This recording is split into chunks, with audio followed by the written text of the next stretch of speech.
विधवा की शादी। सिर्फ 30 साल की थी नीलम जब एक कार हादसे में उसके पति की मौत हो गई। उसकी गोद में था उसका 4 साल का बेटा और ढेर सारी जिम्मेदारियां। नीलम को सजने संवरने और अच्छे कपड़े पहनने का बहुत शौक था, लेकिन पति की मौत क्या हुई, नीलम की तो जैसे दुनिया ही बदल गई। मेरे बेटे को गुजरे हुए अभी 1 साल भी नहीं हुआ और तूने गुलाबी रंग का कुर्ता पहना हुआ है। तुझे अपने पति के जाने का जरा भी गम नहीं है क्या? ऐसी बात नहीं है मम्मी जी, लेकिन पूरी जिंदगी सिर्फ रोकर तो नहीं गुजारी जा सकती ना। तो क्या करेगी? पार्टियां मनाएगी? अरे एक तो मेरा बेटा मर गया और तुम्हें कोई फर्क ही नहीं पड़ता। मम्मी जी, मेरा भी पति गया है और इस बात से मुझे कितना फर्क पड़ता है मैं आपको बता भी नहीं सकती। लेकिन अगर मैं रोती हूँ तो मेरा 4 साल का बेटा बहुत रोता है, अपने पापा को याद करता रहता है। उसे दिखाने के लिए ही सही मेरा ठीक से रहना बहुत ज़रूरी है।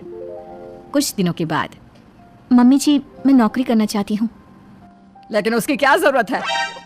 यहाँ घर में रह रहकर मेरा दम घुटता है। पूरा दिन मुझे अपने पति की याद आती है। कुछ देर के लिए ही सही घर से बाहर जाऊंगी तो शायद कुछ अच्छा लगे। ठीक है, जैसा तुम्हारा मन करता है वैसा करो, लेकिन ध्यान रखना ये ज्यादा चटक मटक रंगों के कपड़े पहनकर घर से बाहर जाने की जरूरत नहीं है, वरना दुनिया हमारे बारे में बातें करेंगी। अपनी सास की बात मानकर नीलम सफेद रंग के कपड़े पहनकर ऑफिस जाना शुरू कर देती है। ऑफिस में नीलम की एक सहेली बनती है दिव्या। नीलम, तुम हमेशा ये सफेद कपड़े पहनकर क्यों आती हो? दिखने में इतनी सुंदर हो, जॉब करती हो, तुम्हें अच्छे से रहना चाहिए। तुम्हें तो पता ही है, 1 साल पहले मेरे पति की मौत हो गई और इसीलिए मेरे ससुराल वालों ने कहा है कि मुझे सिर्फ सफेद कपड़े ही पहनने चाहिए, वरना लोग मुझे गलत समझेंगे। लोगों के हिसाब से तो अपनी जिंदगी जीना ही गलत है, लेकिन तुम कब तक ऐसे रहोगी? जो हो गया उसे भूल जाओ। मेरा भी बहुत मन करता है कि तुम लोगों की तरह रंगीन कपड़े पहनूं, अच्छे कपड़े पहनकर तैयार होकर रहूं, लेकिन फिर मोहल्ले वाले और रिश्तेदार मेरे बारे में उल्टी सीधी बातें बनाने लगते हैं। देखो, तुम जॉब करती हो, तुम्हें लोगों की बातों की परवाह नहीं करनी चाहिए। अगले दिन नीलम जाने के लिए तैयार होती है और रंगीन कपड़े पहन लेती है। ये देखकर नीलम की सास को गुस्सा आ जाता है। देखो बहू, तुम्हें समझाया था ना, अब तुम विधवा हो, तुम्हें ऐसे रंगीन कपड़े नहीं पहनने चाहिए। मम्मी जी, अगर मेरे पति की मौत हो गई तो इसमें मेरी क्या गलती? और सफेद कपड़े पहनने से आखिर क्या हो जाएगा? क्यों नहीं पहन सकती मैं रंगीन कपड़े? क्योंकि सफेद रंग विधवाओं के लिए बना है और तुम्हें रंगीन कपड़े पहनने का अब कोई हक नहीं है। तभी वहाँ पर नीलम की सहेली दिव्या आ जाती है। वो नीलम की सास की सारी बातें सुन लेती है। आंटी जी, विधवा होने का मतलब ये तो नहीं कि इंसान अपनी जिंदगी जीना छोड़ दे और रंगीन कपड़े पहन लेने से क्या हो जाएगा। एक विधवा लड़की बाकी के सारे काम तो करती है ना, खाना खाती है, घर के काम करती है, फिर रंगीन कपड़े क्यों नहीं पहन सकती?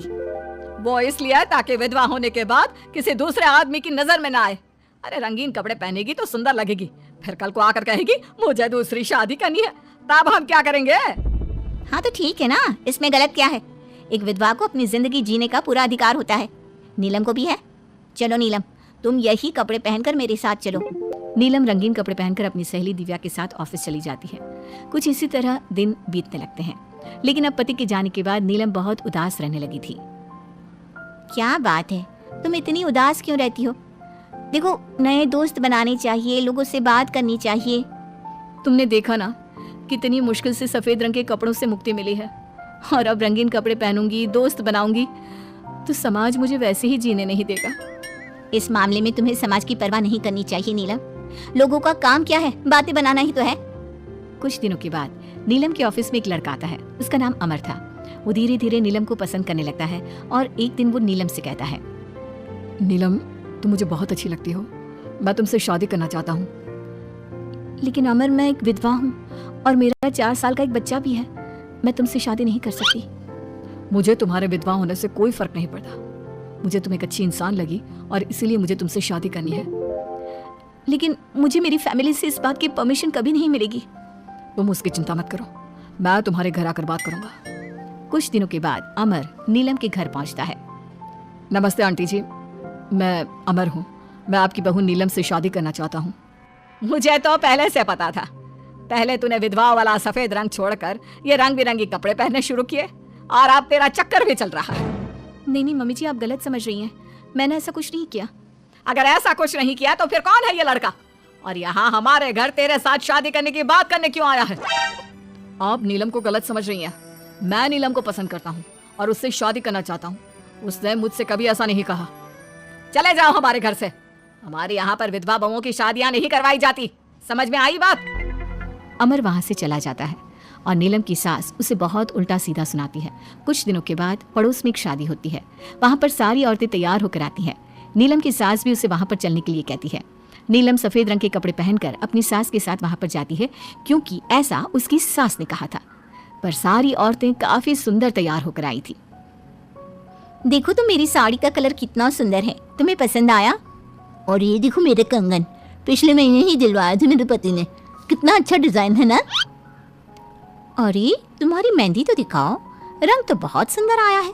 लगता है तुम्हारा पति बहुत प्यार करता है तुमसे। और नहीं तो क्या। और वैसे भी ना, मुझे मेहंदी का ये लाल रंग बहुत पसंद है।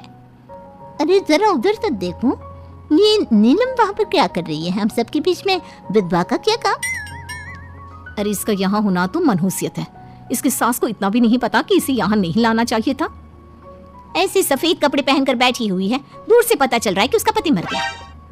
नीलम की सास ये सारी बातें सुन लेती है और फिर अपनी बहू के उदास चेहरे की तरफ देखती है।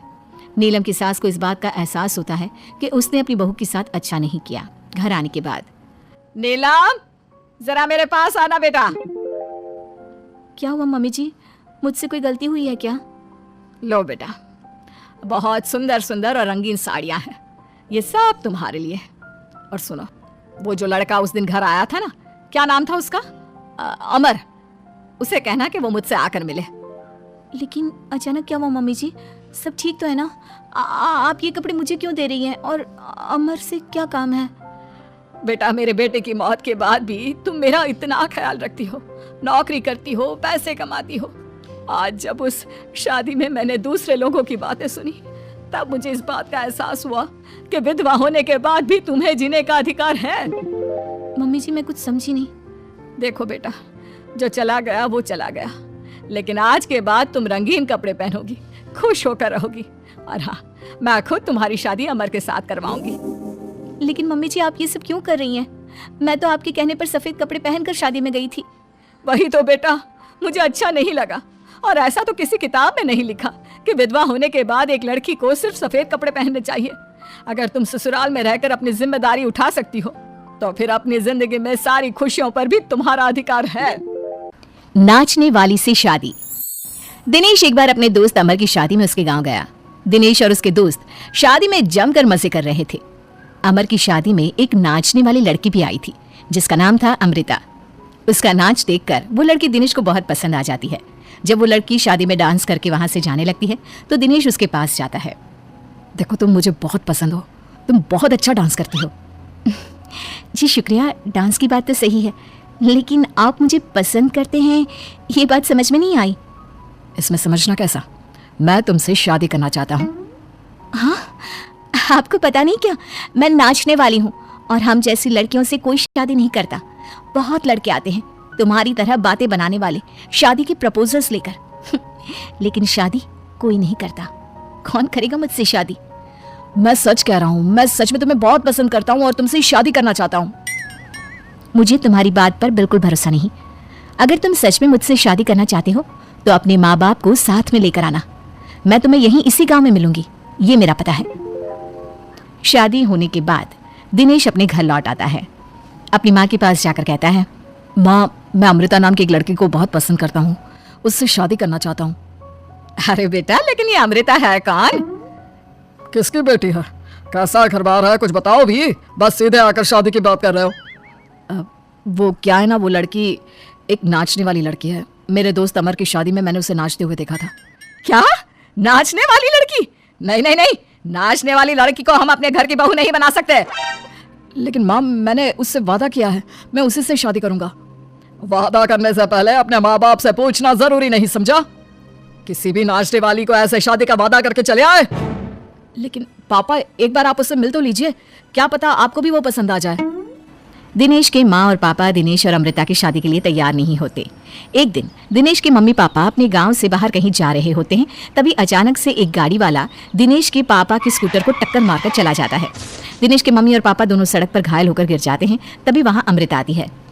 अरे अंकल आंटी, आपको तो बहुत चोट लगी है, चलिए मैं आपको हॉस्पिटल लेकर जाती हूँ। अमृता दिनेश की मम्मी और पापा को हॉस्पिटल में एडमिट करवा देती है और उनका ख्याल रखती है। जब दिनेश हॉस्पिटल पहुंचता है, अमृता तुम यहाँ क्या कर रही हो? तो क्या ये तुम्हारे मम्मी पापा हैं? वहाँ सड़क पर उनका एक्सीडेंट हो गया था, इसलिए मैं यहाँ हॉस्पिटल में लेकर आ गई।